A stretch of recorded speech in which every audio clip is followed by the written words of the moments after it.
y'all. Big game is here. Third weekend in October. And you know what's happening. Okay?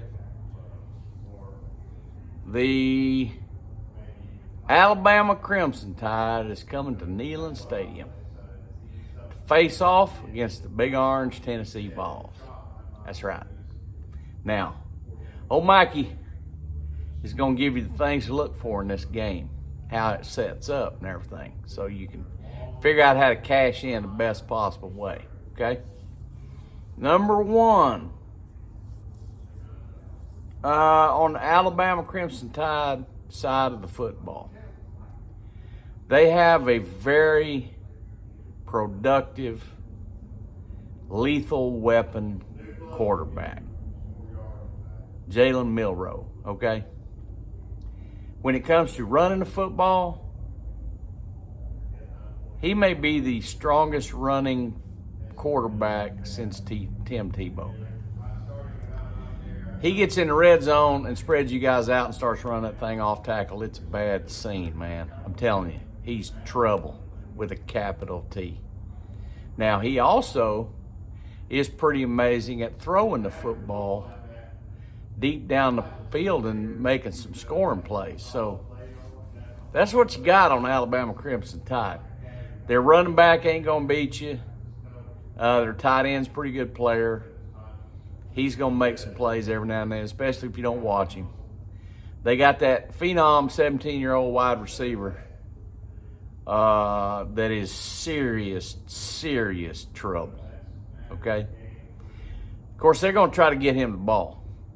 And Milroe's going to try to run. So, I mean, I know Tennessee's got a coaching staff, all right? They got Banks on the defensive side of the ball. We got a pretty good defense who played really good this year. But it boils down to two things on that side of the football. We have to stop Milroe from running the football. And we have to stop that 17-year-old phenom wide receiver from running you crazy on the other end of the pass, okay? That's pretty simple. Now, can we do it? I don't know. I know how I would do it. And I think you got to develop a game plan for just that particular type of purpose.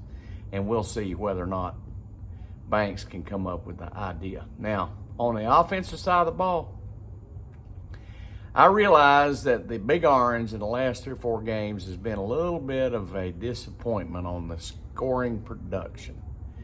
And I'm just going to give you a little insight as to where that started, okay? Now, at Oklahoma, which is probably the biggest football game as head coach for head coach Josh Heupel ever in the history, probably the biggest game ever. And he goes in down there, and by the middle of the third quarter, we had them guys down 22-3, and their offense could go nowhere, okay? So Josh Heupel had the game won and wisely started burning every second off the clock and running the ball up into the stack, okay? And then punt the football, put them back down in the hole, and, let them try to move their way down there and score, which, the game was over in the middle of the third quarter, 22-3. Now, granted, they got one on us, and, the Zeebs went a certain way and all that whole thing. And, we won the football game, and it wasn't that beautiful, 25-15, I think. But the game was over in the middle of the third quarter, and Nico had made 2 really awesome throws down the field. One to Dante, 66 yards for a touchdown. That was an absolute laser beam that hit him right in the hands. And he did the same thing with Brew on the other side. Brew couldn't quite get it to the end zone, but it was a 50-yard play. All right, so, clearly Nico's got what it takes, all right? Now, Heupel pulled them up in that game and changed the identity of the team at that moment to a defensive team, okay? That's when it happened. Then we go to Arkansas. We had the football game won with 2 minutes and 38 seconds to go. When we punted the football to Arkansas on their 38-yard line and handed Banks and the defense the win because we were ahead. Banks and them screwed the thing up. They got burned on a screen pass. They got burned on 2 off-tackle runs by the third-string running back. Next thing you know, they're actually getting out of the way and letting the guy score, so we had some time left to get back in the game. And, I mean, to me, that one all came apart there in the last 2.5 minutes because we were running the same type of thing. Hey, our defense is going to win this game for us. Now, from that point, we kind of learned something. It's like, hey, man, we're going to have to keep the foot on the accelerator a little bit more in these games instead of just handing it to the defense when we think we got it won. All right? You go to the Florida game. We had every advantage in the Florida game. Home field advantage, a Florida team that has struggled, coach on the hot seat, everything else you can think of. In almost every one of these games, we have knocked the starting quarterback out of the game, okay? We've done that. We did it against Oklahoma. We did it against Arkansas. We did it against Florida.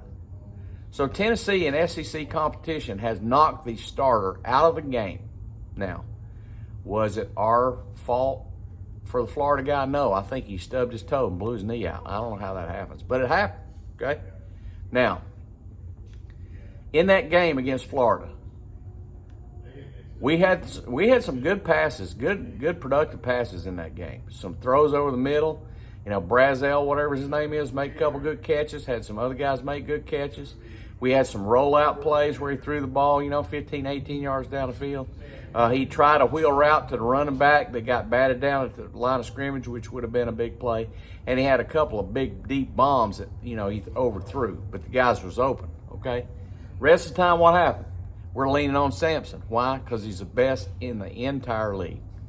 You get him down there inside the 25-yard line, and you just trust him with the ball, okay? Because he will find the end zone. He's already got 15 touchdowns. Now, we got to remember that.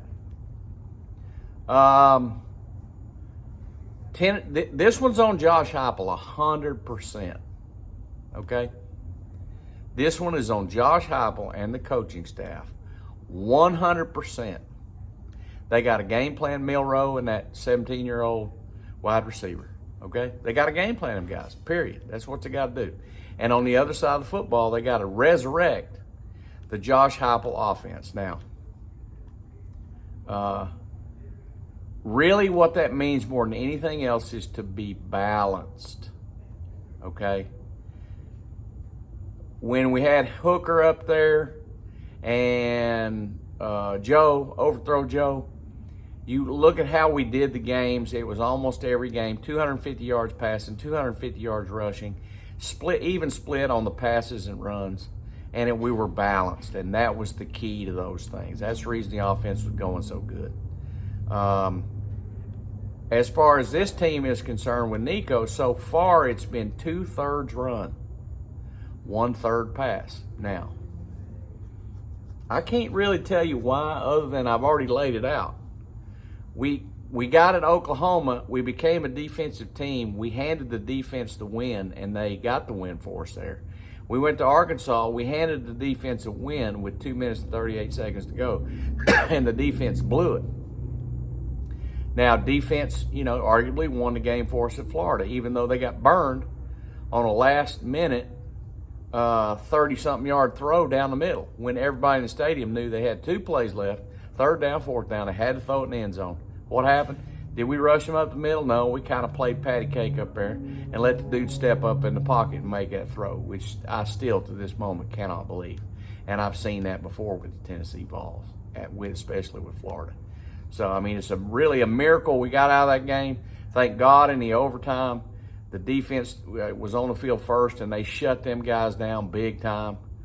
And then when we took the football, we let Sampson do the rest, and there you go. We made a couple throws in that overtime, which, there you go. We were kind of balanced on that, which was good. I think that's the prototype for how we're going to beat Alabama. I think Alabama's defense is a little bit weak.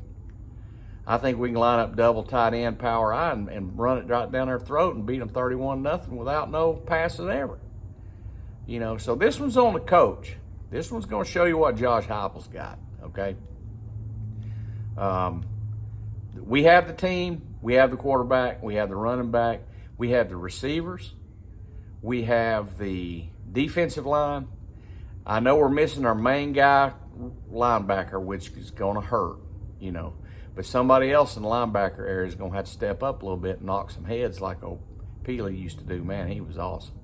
We miss him. That's all there is to it. Kicking game, we should be sound. Turnover game, what happens in the turnover situation? Well, Milroe's been known to throw the pick. That wouldn't surprise me he does in this game, especially if he's trying to get it to that receiver who's double covered. That's how the game's going to boil down. It really is our defense against their offense. I think on the other side of the ball, we're going to score some points, you know. Heupel just needs to be Heupel and turn them guys loose and say, hey, we're going to throw the ball around the field. We're going to let Nico go play football. And we're going to run with Sampson. I mean, to me, that's a simple solution. The real game, the absolute real game is going to be, can Alabama score a bunch of points on the Tennessee defense? So far this year, I think 19 points is the most anybody's got.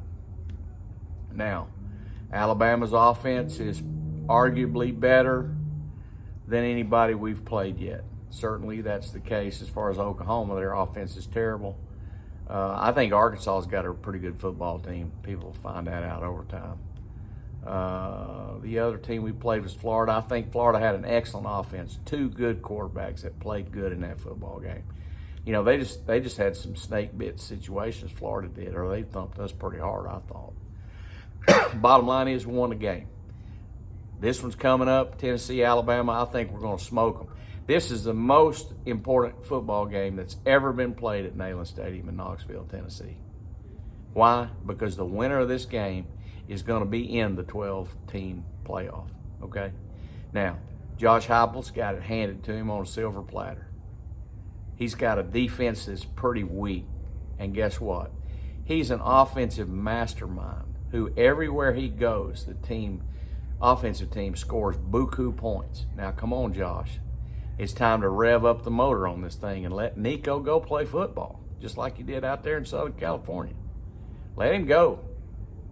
I know he's took a few shots. I know he's a little gun shy with the SEC competition. The guys are banging heads back there, and he's getting frustrated and sacked and some problems here and there. But guess what? You know, he's going to rise to the occasion. Nico's going to be just fine. Sampson is the absolute key. You know, Sampson is going to be very consistent and good in this football game, and he is going to run Alabama off the football field. I would not be surprised if he rushed for 200 yards. And a dude coming in behind him, Bishop, he's going to do the same thing. So, you know, if it's me, I'm like, okay, we got a tight end from Notre Dame and we got a tight end from Alabama. I'm going to put them both on the field the whole time. I'm going to have two tight ends in the game the entire time. And we're going to run the football, and I'm going to throw to them tight ends, you know. That's the way I do it as far as getting the thing fired up. I mean, all the wide receivers are good. Squirrel will make a catch. That Brazel will make a catch. Dante will make a catch. Brew will make a catch. Let's get them the ball. Just, hey, throw it to them, see what happens. You know what I mean? So anyway, that's my overview. I do think that the Vols will absolutely blister these guys. 31-0 is what I'm looking for in an ultimate, total dominating victory.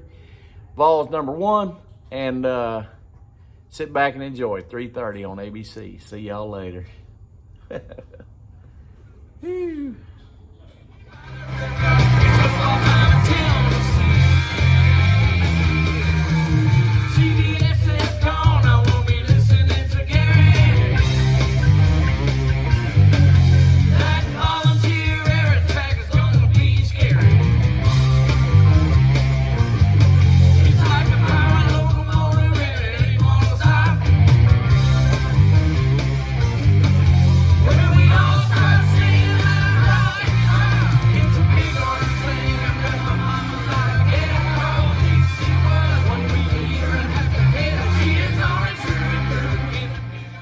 See y'all.